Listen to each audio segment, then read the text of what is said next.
जज साहब, ये पुलिस वाले रोज आकर आम खाते हैं, मेरे पैसे नहीं देते, घर भी लेकर जाते हैं। ठीक है अम्मा, मैं तुम्हारी परेशानी समझ सकता हूं, लेकिन मैं इन्हें कैसे सजा दूं?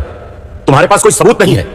रुकिए जज साहब, मेरे पास पक्के सबूत हैं। मैं आज इन पुलिस वालों को सजा दिलाऊंगा और अम्मा को इंसाफ। जब एक साधारण सा युवक कोर्ट रूम में आया, उसे देखकर जज कैलाश गुप्ता अपनी कुर्सी से खड़े हो गए।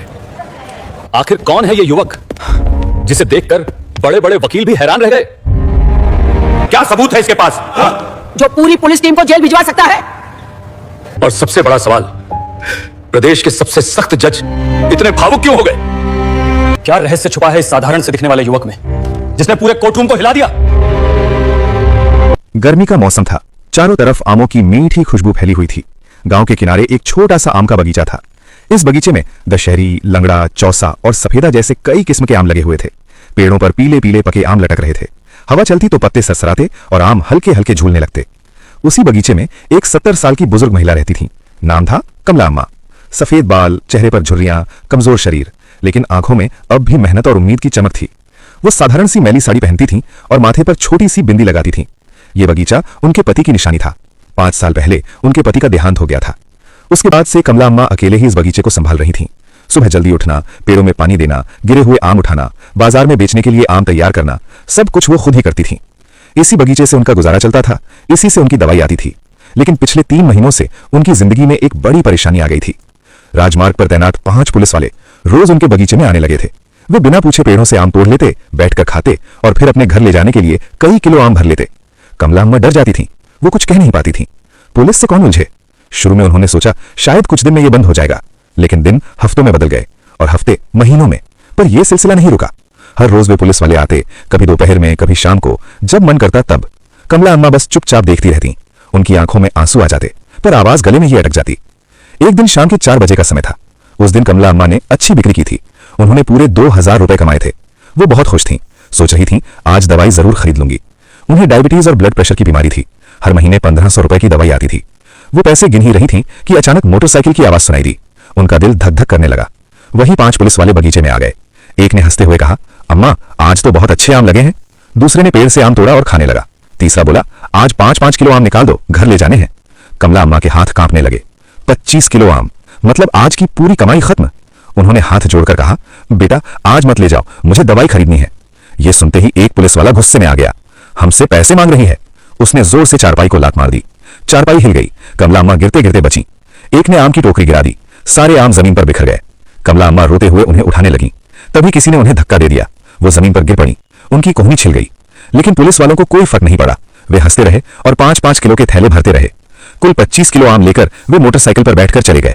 जाते जाते धमकी भी दे गए, अगली बार पैसे मांगने की हिम्मत मत करना। बगीचे में फिर से सन्नाटा छा गया। कमला अम्मा जमीन पर बैठी रो रही थीं। उनकी मेहनत, उनकी दवाई के पैसे सब चला गया था। लेकिन उन्हें क्या पता था कि इस बार कोई चुप नहीं था। झाड़ियों के पीछे एक 18 साल का लड़का सब देख रहा था। उसका नाम था करण। वो अपने मोबाइल से सब रिकॉर्ड कर रहा था। उसकी आंखों में गुस्सा था, दर्द था और एक फैसला भी। अब सवाल यह था, क्या करण कमला अम्मा के लिए आवाज उठाएगा या यह अन्याय ऐसे ही चलता रहेगा? यह कहानी 15 साल पहले से शुरू होती है। शहर के बाहर एक बड़ा वार्षिक मेला लगा था। चारों तरफ रोशनी ही रोशनी थी। बच्चों की हंसी गूंज रही थी। झूले घूम रहे थे। दुकानों पर खिलौने सजे थे। उसी मेले में जज कैलाश गुप्ता अपने 3 साल के बेटे करण के साथ आए थे। कैलाश गुप्ता एक सम्मानित जज थे, लेकिन घर में वो सिर्फ एक पिता थे। उनकी पत्नी अब इस दुनिया में नहीं थी, इसलिए उनका सारा प्यार उनके बेटे करण पर था। वो चाहते थे कि आज का दिन वो अपने बेटे के साथ खुशी से बिताएं। करण उनका हाथ पकड़े मेले में घूम रहा था। वो हर चीज को उत्साह से देख रहा था। एक खिलौनों की दुकान पर दोनों रुक गए। दुकान में रंगीन कारें, रोबोट, गुड़िया और कई तरह के खिलौने रखे थे। जज साहब ने मुस्कुराकर पूछा, बेटा क्या चाहिए, ये कार या ये रोबोट? करण हंसने लगा। वो तालियां बजा रहा था। उसे सब कुछ चाहिए था। जज साहब खिलौने देखने लगे। उन्होंने दोनों हाथों से खिलौने उठाए और ध्यान से देखने लगे। उसी समय उनसे एक छोटी सी गलती हो गई। उन्होंने करण की उंगली छोड़ दी। करण पहले तो उनके पास ही खड़ा था, लेकिन तभी उसकी नजर दूर एक बड़े झूले पर पड़ी। झूले पर चमकती लाइटें थीं, तेज संगीत बज रहा था। बच्चे खुश होकर चिल्ला रहे थे। छोटा करण उस ओर खिंचता चला गया। धीरे धीरे वो भीड़ में आगे बढ़ गया। उधर जज साहब को लगा कि बेटा पास ही है। उन्होंने पीछे मुड़कर कहा, बेटा ये रोबोट कैसा है? लेकिन वहां कोई नहीं था। उन्होंने इधर उधर देखा, फिर थोड़ा घबराकर आवाज लगाई, करण। कोई जवाब नहीं आया। अब उनका दिल तेजी से धड़कने लगा। वो एक दुकान से दूसरी दुकान भागने लगे। हर किसी से पूछते, क्या आपने एक छोटा बच्चा देखा है नीली शर्ट पहने हुए? लोग मना कर देते। उन्होंने मेले में घोषणा करवाई, पुलिस को भी खबर दी लेकिन समय बीतता गया और करण का कोई पता नहीं चला। रात होने लगी, भीड़ कम हो गई। जज कैलाश गुप्ता की आंखों में डर साफ दिख रहा था। उन्हें लग रहा था जैसे उनकी दुनिया खत्म हो गई हो। उधर छोटा करण झूले के पास पहुंचा, लेकिन भीड़ देखकर डर गया। उसने अपने पापा को ढूंढा, लेकिन हर तरफ अनजान चेहरे थे। वो रोने लगा, पापा पापा चिल्लाने लगा, लेकिन शोर में उसकी आवाज दब गई। वो इधर उधर भागता रहा। घंटों बीत गए, मेला बंद होने लगा, लाइटें बुझने लगीं। करण थक कर एक कोने में बैठ गया और रोता रहा। उसी समय कमला अम्मा वहां से गुजर रही थीं। वो आम बेचने आई थीं। उन्होंने छोटे बच्चे को अकेले रोते देखा, उनका दिल पिघल गया। वो उसके पास गईं और प्यार से पूछा, बेटा क्या हुआ? करण कुछ नहीं बता पाया, बस रोता रहा। कमला अम्मा ने उसे गोद में उठा लिया। उन्होंने अधिकारियों को बताया, लेकिन रात हो चुकी थी, किसी को कुछ पता नहीं था। आखिर वो करण को अपने घर ले गईं। घर पहुंचकर उन्होंने उसे खाना खिलाया, दूध पिलाया, साफ कपड़े पहनाए। करण थोड़ा शांत हुआ और सो गया। कमला अम्मा को लगा कि कल उसके माता पिता मिल जाएंगे, लेकिन दिन बीतते गए, कोई भी उसे लेने नहीं आया। धीरे धीरे करण उनके साथ ही रहने लगा। कमला अम्मा का अपना कोई बच्चा नहीं था, अब करण ही उनकी दुनिया था। उन्होंने उसे स्कूल भेजा, अच्छी शिक्षा दी, अच्छे संस्कार दिए। करण भी उन्हें मां की तरह मानने लगा। समय के साथ वो बड़ा होता गया। अब वो 18 साल का हो चुका था। उसने 12वीं अच्छे नंबरों से पास की। अब वो कॉलेज में कानून की पढ़ाई कर रहा था। उसे याद था कि उसके पापा जज थे, इसलिए वो भी वकील बनना चाहता था। सुबह वो कमला अम्मा की मदद करता, बगीचे में काम करता, फिर कॉलेज जाता, शाम को वापस आकर फिर काम में लग जाता। वो मेहनती और समझदार लड़का था। उधर जज कैलाश गुप्ता ने अपने बेटे को ढूंढना कभी नहीं छोड़ा, लेकिन 15 साल में उन्हें कोई सुराग नहीं मिला। अब वो पहले जैसे नहीं रहे। वो सख्त और चुप रहने वाले इंसान बन गए। कोर्ट में कठोर फैसले सुनाते, किसी से ज्यादा बात नहीं करते। लोग उन्हें मजबूत समझते थे, लेकिन सच ये था कि वो अंदर से टूट चुके थे। एक तरफ पिता का दर्द था, दूसरी तरफ बेटे की नई जिंदगी। दोनों को नहीं पता था कि किस्मत उन्हें फिर से मिलाने की तैयारी कर रही है। अब वापस आते हैं असली कहानी पर।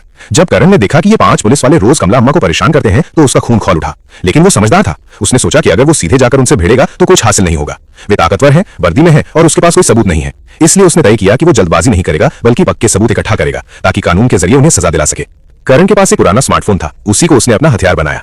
अगले दिन जब पुलिस वाले बगीचे में आए तो करण पेगों के पीछे छिप गया। कभी झाड़ियों में तो कभी घर की खिड़की के पास से वो चुपचाप वीडियो बनाने लगा। वो हर घटना रिकॉर्ड करता, कैसे किशोर यादव आम तोड़ता है, कैसे रोहतक सिंह कमला अम्मा से बदतमीजी करता है, कैसे राजेश त्यागी टोकरियां गिरा देता है, कैसे शुभम शर्मा धक्का देता है और कैसे कुलदीप प्रकाश धमकी देता है। सब कुछ कैमरे में कैद हो रहा था। ये एक दिन की बात नहीं थी। करण ने पूरे 1 महीने तक धैर्य के साथ सब रिकॉर्ड किया। हर दिन की तारीख, हर दिन का समय और हर हरकत उसके फोन में सुरक्षित थी। अब उसके पास 30 वीडियो थे, मजबूत सबूत थे। लेकिन अब सवाल था कि इन सबूतों के साथ जाए कहां? पुलिस स्टेशन जाने का कोई फायदा नहीं था, वहां तो उनके साथी ही होंगे। इसलिए करण ने फैसला किया कि वो सीधे अदालत का दरवाजा खटखटाएगा। वो लॉ की पढ़ाई कर रहा था। उसके प्रोफेसर मनोज त्रिपाठी एक अनुभवी वकील भी थे। करण उनके पास गया और सारी बात सच सच बता दी। उसने सभी वीडियो दिखाए। वीडियो देखकर प्रोफेसर मनोज त्रिपाठी हैरान रह गए। उन्होंने कहा, बेटा ये बहुत गंभीर मामला है, अगर ये सच है तो दोषियों को सजा मिलनी ही चाहिए। करण ने दृढ़ आवाज में कहा, सर मैं न्याय चाहता हूं। प्रोफेसर ने उसका साथ देने का फैसला किया। उन्होंने सारे वीडियो ध्यान से देखे, तारीख और समय नोट किया और फिर कानून की धाराओं के तहत शिकायत तैयार की। शिकायत अदालत में दायर कर दी गई, लेकिन करण ने एक और समझदारी भरा कदम उठाया। उसने छोटा सा वीडियो क्लिप सोशल मीडिया पर डाल दिया, पूरा नहीं, केवल आधा, ताकि लोग सच्चाई देख सके और बाकी सबूत सुरक्षित रहें। जैसे ही वीडियो अपलोड हुआ, लोगों में गुस्सा फैल गया। कुछ ही घंटों में वीडियो लाखों लोगों तक पहुंच गया। हर तरफ चर्चा होने लगी। लोग कहने लगे कि यह अन्याय है, बुजुर्ग महिला के साथ ऐसा व्यवहार गलत है। मीडिया चैनलों ने भी खबर दिखानी शुरू कर दी। दबाव बढ़ता देख उन 5 पुलिस वालों को निलंबित कर दिया गया और जांच शुरू हो गई। लेकिन वे सोच रहे थे कि एक वीडियो से कुछ साबित नहीं होगा, वे अदालत में अपना बचाव कर लेंगे। आखिरकार अदालत में सुनवाई शुरू हुई। मजिस्ट्रेट अमित खन्ना की अदालत में करण और कमला अम्मा मौजूद थे। प्रोफेसर मनोज त्रिपाठी ने अदालत के सामने वीडियो पेश किया। कोर्ट रूम में सन्नाटा छा गया। सभी ने देखा कि कैसे एक बुजुर्ग महिला को परेशान किया जा रहा है। बचाव पक्ष के वकील ने कहा कि वीडियो में गलतफहमी हो सकती है या ये संपादित भी हो सकता है, लेकिन प्रोफेसर ने कहा कि उनके पास मूल रिकॉर्डिंग है और उसकी जांच करवाई जा सकती है। मजिस्ट्रेट ने गंभीरता से सब सुना और कहा कि वो दोनों पक्षों की बात ध्यान से सुनेंगे और फिर न्याय के अनुसार फैसला देंगे। अदालत में मौजूद हर व्यक्ति को उम्मीद थी कि सच की जीत होगी और अन्याय करने वालों को सजा मिलेगी। ये लड़ाई केवल कमला अम्मा की नहीं थी, ये लड़ाई थी न्याय और विश्वास की। और करण ने साबित कर दिया था कि हिम्मत और समझदारी से बड़ा अन्याय भी चुनौती दी जा सकती है। कमला अम्मा को गवाह के रूप में बुलाया गया। वो धीरे धीरे कदम रखती हुई गवाह बॉक्स तक पहुंची। उनके हाथ कांप रहे थे और आवाज भी कांप रही थी। उन्होंने जज साहब की तरफ देखा और बोलना शुरू किया, साहब ये लोग रोज मेरे बगीचे में आते थे, आम खाते थे, आम तोड़कर ले जाते थे, लेकिन कभी पैसे नहीं देते थे। मैं गरीब औरत हूँ, यही मेरा सहारा है।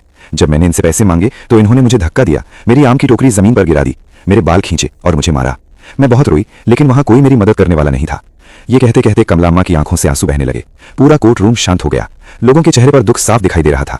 तभी बचाव पक्ष के वकील विनोद मेहता खड़े हुए। उन्होंने कहा, जज साहब सिर्फ एक वीडियो और 2 गवाहों से कुछ साबित नहीं होता, हो सकता है ये सब झूठ हो, मेरे मुवक्किल निर्दोष हैं। मजिस्ट्रेट अमित खन्ना सोच में पड़ गए। उन्हें लगा सच में सबूत कमजोर हैं, अगर पक्के सबूत नहीं हुए तो पुलिस वाले बच सकते हैं।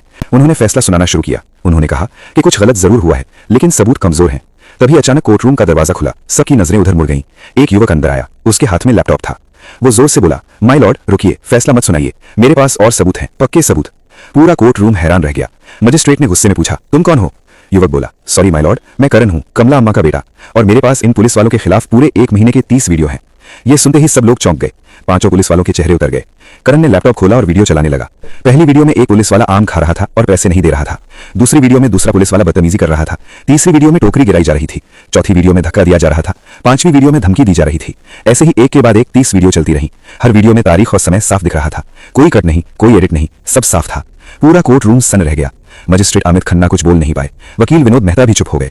मीडिया वाले लगातार रिकॉर्डिंग कर रहे थे। करण ने कहा, माय लॉर्ड, ये सिर्फ एक दिन की बात नहीं है, ये पूरा 1 महीने से चल रहा था। ये लोग रोज मेरी अम्मा को परेशान करते थे। मजिस्ट्रेट ने गहरी सांस ली। उन्होंने कहा, यह बहुत गंभीर मामला है। वकील ने कहा, हो सकता है वीडियो एडिटेड हो। करण ने कहा, फॉरेंसिक जांच करवा लीजिए, सब असली निकलेंगे। 5 पुलिस वाले डर गए। उन्होंने कहा, माय लॉर्ड, हमसे गलती हो गई। मजिस्ट्रेट गुस्से में बोले, तुम लोगों ने एक बुजुर्ग महिला को 1 महीने तक परेशान किया। तभी कोर्ट रूम का दरवाजा फिर खुला। एक सीनियर जज अंदर आए। सब लोग खड़े हो गए। उन्होंने कहा, मैं इस केस को खुद देखना चाहता हूं।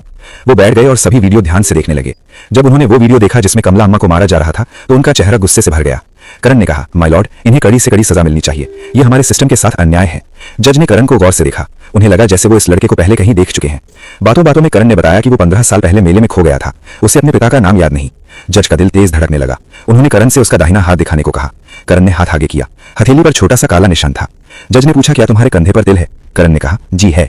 जज की आंखों में आंसू आ गए। उन्होंने करण को गले लगा लिया। उन्होंने कहा, बेटा, तुम मेरे बेटे हो। मैं 15 साल से तुम्हें ढूंढ रहा था। पूरा कोर्ट रूम भावुक हो गया। करण की आंखों में भी आंसू थे। उसे अपने बचपन की कुछ बातें याद आने लगी। कमला अम्मा खुशी से रो रही थी। उन्हें अपने बेटे का घर मिल गया था, लेकिन अभी फैसला बाकी था। जज अपनी कुर्सी पर बैठे और बोले, अब मैं फैसला सुनाता हूं। उन्होंने कहा, यह सिर्फ एक महिला के साथ अन्याय नहीं है, यह कानून का अपमान है। उन्होंने मुख्य आरोपी को 10 साल की सजा सुनाई और बाकी चारों को 7-7 साल की सजा दी। साथ ही जुर्माना भी लगाया। 5 पुलिस वाले कांपते रह गए। जज ने कहा, यह सजा इसलिए दी जा रही है ताकि कोई भी अपनी ताकत का गलत इस्तेमाल न करे और कोई भी कमजोर पर अत्याचार करने की हिम्मत न करे। पूरा कोर्ट रूम तालियों से गूंज उठा। न्याय जीत चुका था।